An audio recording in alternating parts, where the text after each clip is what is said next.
Well, guys, I don't know about you guys, but me personally, I'm a little concerned as to what's gonna happen with Tony Ferguson after his next fight against Paddy Pimblett in UFC 296.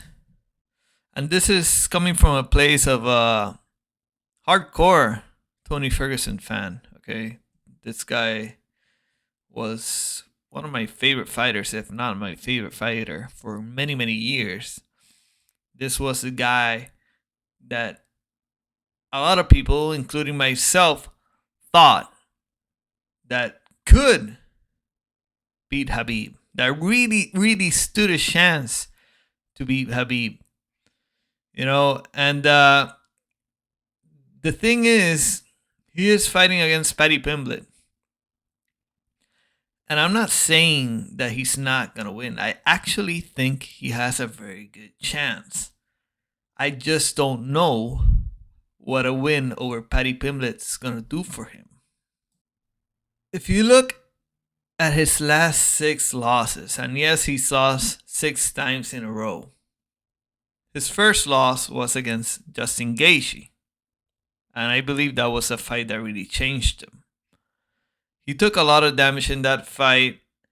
And after that fight, I don't know what it was, if it's a mental thing or if it's just one of these things that happen to fighters that he got old overnight, or he really just took so much damage that it forever changed him.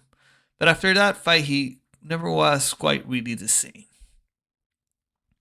He went on to lose against Charles Oliveira, another great fighter that defended his title many times. And it was another dude that at one point seemed invincible. People thought he could also be a potential Habib beater. Like, people were actually asking, like begging for Habib to come back just to face Charles Oliveira. But then Tony went on to lose to Benil Dariush, another top level fighter, and then again to Michael Chandler, who's another top level fighter. Then he lost to Nate Diaz, and that was the card where Nate Diaz was supposed to fight Hasmat Chimaev. And the card got all switched around because Hasmat missed weight, so they moved Tony up, and Tony fought Nate Diaz.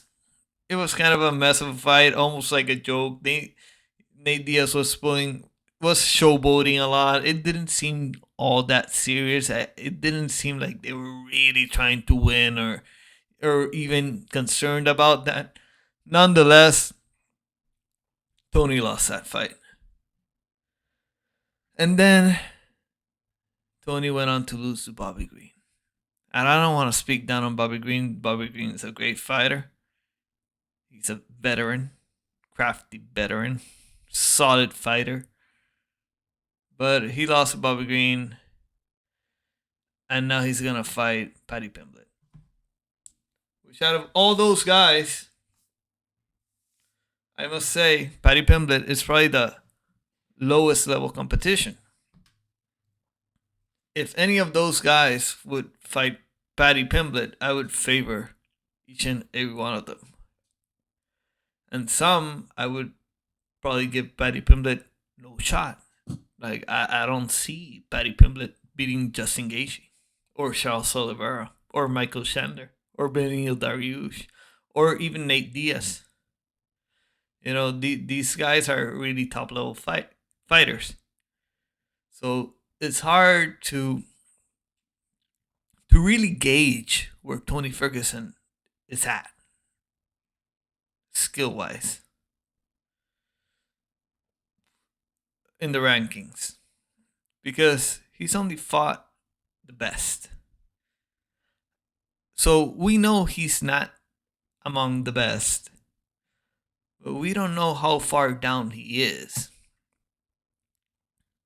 And for all I know, I think he has a very, very, very good shot of beating Paddy Pimblett.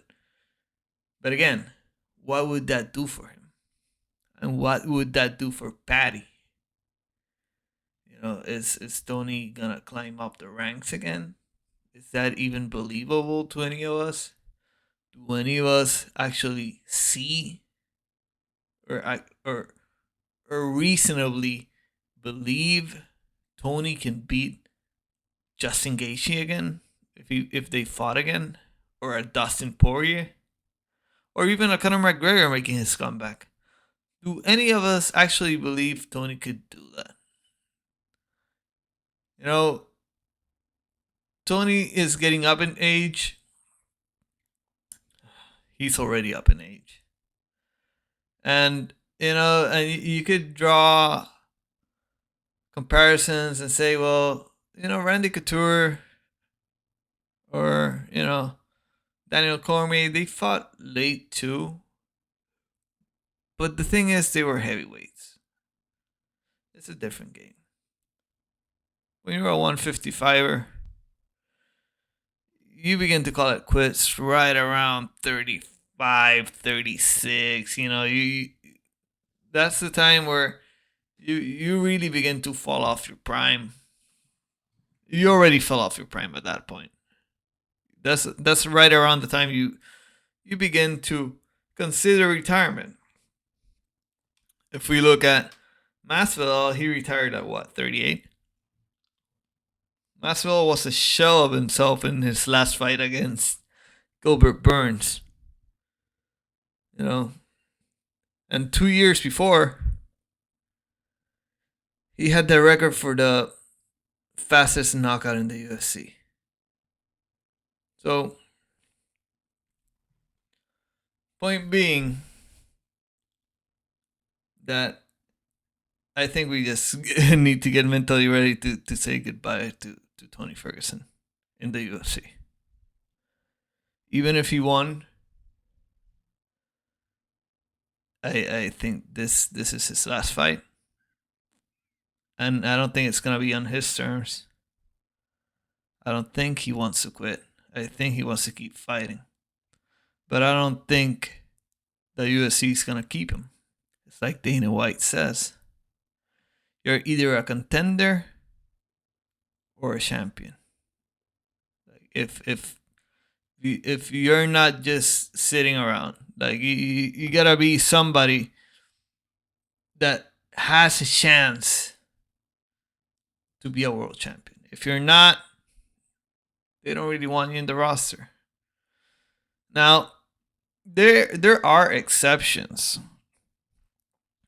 and Tony has been living in that exception for the past couple of years. The exception is that there's just some guys that are bigger than this because they're fan favorites. Like Clay Guida. We saw him fight the other day. Fan favorite. He can pretty much do whatever he wants. You also got guys like Nate Diaz. And then you got even Conor McGregor. Jorge Masvidal. Even to a point, Wonderboy. These are guys that people just like to see fight. But it's almost beginning to be uncomfortable to watch Tony fight. And I think the UFC is taking note of that.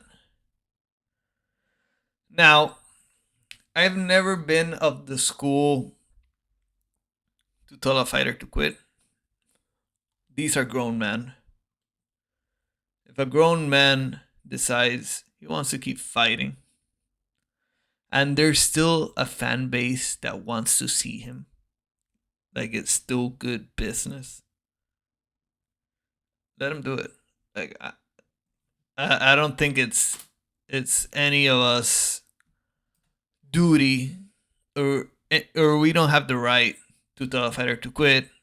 If there's still people that want to watch him fight, a reasonable amount of people that want to watch him fight, and he still wants to continue to fight, regardless if it's just for the money or not, that's none of our business.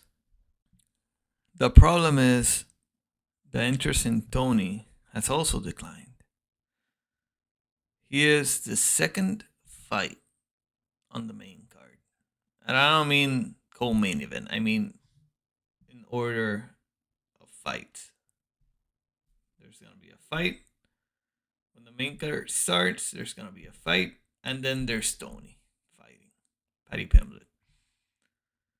So he's no longer a main event, a co-main event, which is what Tony has been for the last couple of years. Now he's just sliding down the card. And eventually he's going to be in the prelims if he continues. So I want to conclude this by saying I not only think Tony can beat Paddy Pimblett, I am going to give him a slight edge. I think Tony will likely beat Paddy Pimblett. But I also predict Tony is going to fight his last fight on UFC 296. That's all I got for today, you guys. Please drop a comment. Let me know what you think about this. Like, subscribe. See you next time.